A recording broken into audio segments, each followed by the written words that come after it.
Ever since my journey on YouTube began 4 years ago now at this point, my main focus originally was on music. I always featured music and did album reviews, music reactions, stuff like that.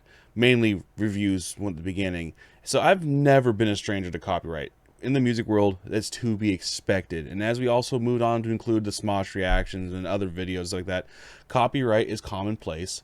And honestly, for original creators and people who make their stuff and they claim on their stuff, I fully understand. Some people allow to use their stuff, some others don't, and some allow sharing. Those ones are the best. But I totally understand when someone claims stuff for their music or videos. I mean, the main example is Smosh. Sometimes they claim they're trying to laugh, sometimes they don't. I appreciate when they don't get claimed, but it's also not controlled by Smosh. It's controlled by a company, copyright, who holds the copyright. Sorry if I'm rambling. I'm not going on script. I'm just kind of talking because this whole thing's been frustrating. However, over on my sports channel, Fenrirock Sports, I had something new pop up yesterday. I had a copyright claim for a song from the artist Virtual Mage for the song Eyes. However, the song is not in the video. So, rightfully, I, fought it. I went, hey, this song's not featured in the video. What the hell's going on? Why am I getting claimed for this? Submitted it. They say, oh, it's the typical, this could take up to 30 days, blah, blah, blah. This is like 4 o'clock in the morning. I'm getting ready to go to bed, but it's one of those things that's eating at your head and you can't let it go.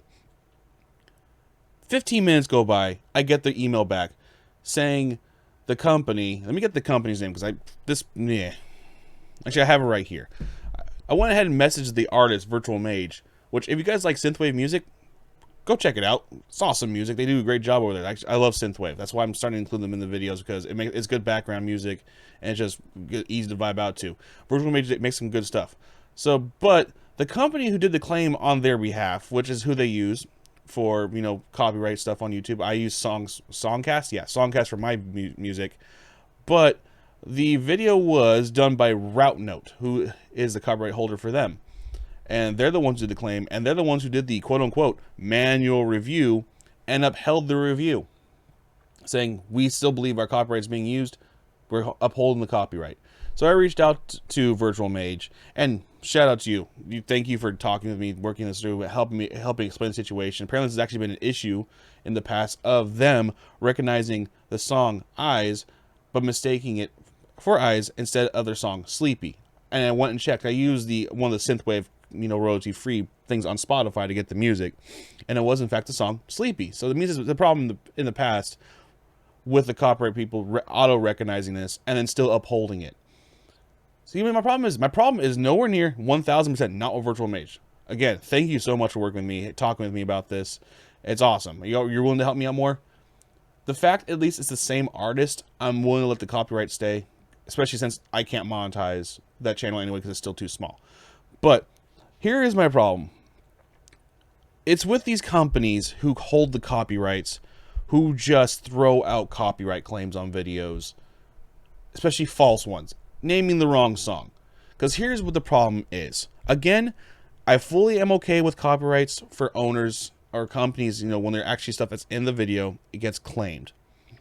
This situation's different, where it's the completely wrong song, and even though I disputed it, they still said, no, you're wrong, we get the claim here. If they switched it and said, oh, sorry, wrong song, here's the actual claim, fine. But what this does too, because in the real world, no one gives a shit about the companies. They just see the artist names. And they blame the artist. They don't say this, oh no, they say, oh, Disturb is assholes for claiming this and blocking my videos and not letting people see it. It's not Disturbed. It's the record labels and the copyright owners who block them, but Disturbed gets the image for it. And people say, well, they're the ones who make the deals. Like, you have to. You have to make a deal to get copyright. If not, someone can just use your stuff willy-nilly and paint it even in worse nature, throwing out a video for something horrendous and say, oh, that's bad for them. A good example for this right now, a good, perfect parallel that's happened right now for those who are in the sport world is the situation going on with Nike and Fanatics and the current MLB uniforms. Stay with me here. It makes perfect sense. Everyone is blaming Fanatics for all the crap happening with MLB uniforms. If you're not aware, the colors aren't matching. numbers are super tiny, names are super tiny. Instead of being beautiful embroidered jerseys, say what you will about baseball, you cannot deny the quality of their jerseys. How much embroidery and care went into making those jerseys was fantastic, like a music artist. Fanatics comes in, they have the new contract to make the uniforms for the MLB. However, that's not entirely true. They are being provided everything by Nike, the ones who originally made the old jerseys, the ones who made the nice jerseys. But Nike has all this technology. They printed all the stuff. They made all the jerseys, everything. They sent all the materials to Fanatics to finish up. So Fanatics is following Nike's parameters and their instructions and putting it out there, but under their name. But everything is by design from MLB, the source, and Nike. They're the two behind the scenes controlling everything, but Fanatics is the one out there.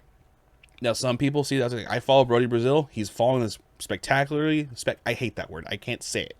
But everyone's blaming Fanatics for the issues when, yeah, sure, they are the ones technically finishing up the thing. So, in a way, they do hold some blame here. But it falls on Nike. They're the ones providing these crap situations for them. But they're like, we're just doing what we're told. So Fanatics is getting all the blame. They're getting blasted. And they're trying to defend themselves, rightfully so. But the wrong person is being blamed for a shitty situation. And I want to get this out here talking about this because I see it all the time online. People blame the artists. They don't blame the people who are actually at fault. And YouTube isn't helping that. On the claim I got on the channel, they only cited Virtual Mage. And then when I got the reply back, it still only said Virtual Mage on my claim. However, I went in the email and then it stated Route Note. That's shady. And the fact they try to say it was manually, reviewed at 4 o'clock in the morning. Sure, I don't know where Route Note's positioned at. If they don't have 24-hour service. If they do, cool. I highly doubt they actually did that. I'm not going to feature the songs here because I don't want anything going on with this, but the only thing that's similar between the two songs is drum beat, which is the standard, boom, cat, because it's a solid foundation for a chill synthwave song we're just kind of vibing out to. However, the tempos are totally different and the melodies are 100% different. So they're nowhere near the same song. And it's frustrating as all hell that companies can get away with this, and YouTube's copyright auto detection and their copyright dispute system is so damn broken, and it crushes even bigger YouTubers, the ones who rely on YouTube for make money, and they get false claims from things that don't even happen. Like, I've had claims on videos in the past for totally wrong sources trying to say, oh, we own this, and I dispute it, and they found out they have nothing to do with the claim. I know that's a thing that's been going rampant in the YouTube world for a long time now, but again, I'm familiar with the situation because it's been happening to me forever as a guy who does music and then other creators' videos as well. It's a shitty situation. So guys, let me know down below how you think I should handle this. Again, huge thank you to Virtual Mage. Again, they're fantastic. Go support their music. They're on YouTube and everything. Support them. It's just frustrating, guys. Thank you for taking your time to watch my TED Talk. Name's David. You call me Fenrirock. Take care. This situation's annoying, but hey, it is what it is.